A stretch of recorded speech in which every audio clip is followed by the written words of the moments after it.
Hi, welcome back.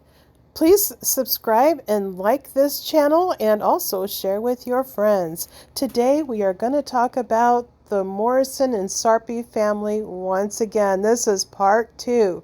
So here we go. If you watched the video for my top 10 graves, this was one of them. The reason being is because of the story behind them. These graves were deemed the creepiest in St. Louis, and you can see why. When you first drive up to them or walk up to them, the first thing you see are kids peering out at you, what appears to be maybe a wheelchair, and the other one a crib. And it's actually quite creepy until you actually walk up to them and you actually see that there's more to the story. So this little boy is John Sarpy. It appears that he is in a wheelchair, so I'm going to guess that he was sick. And I think she wanted to tell that story. And as you can see, people are still leaving toys at his grave and trinkets. Now, I have not been able to uncover a death certificate for this young man, but I do think that he was sick in his lifetime. And then over here was Olivia. She was 2 or 3 years old when she passed away, and I was able to uncover a death certificate for her, and she did pass away from an illness. As you can see, people are still leaving toys for her as well. Now, what's really sad about that story is when she passed away, her stepbrother also passed away the very same day in the very same house.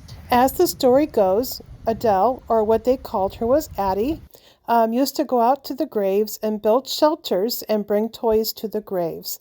Now, you know, that really is not unusual, and it's not weird either, because back in those days, cemeteries were seen like parks, and they would go to these cemeteries and have picnics and spend time with their loved ones' graves and even decorate them, because this was a normal habit.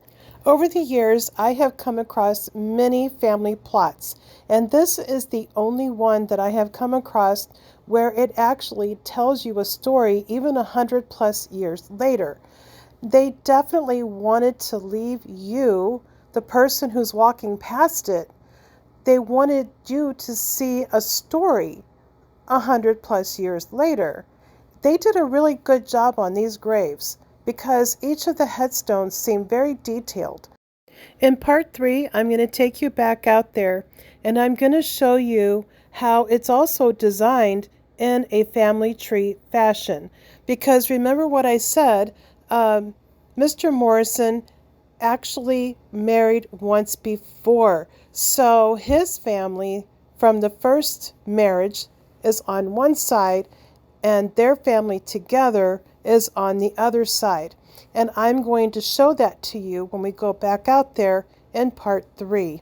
So please hit that subscribe button so you do not miss it.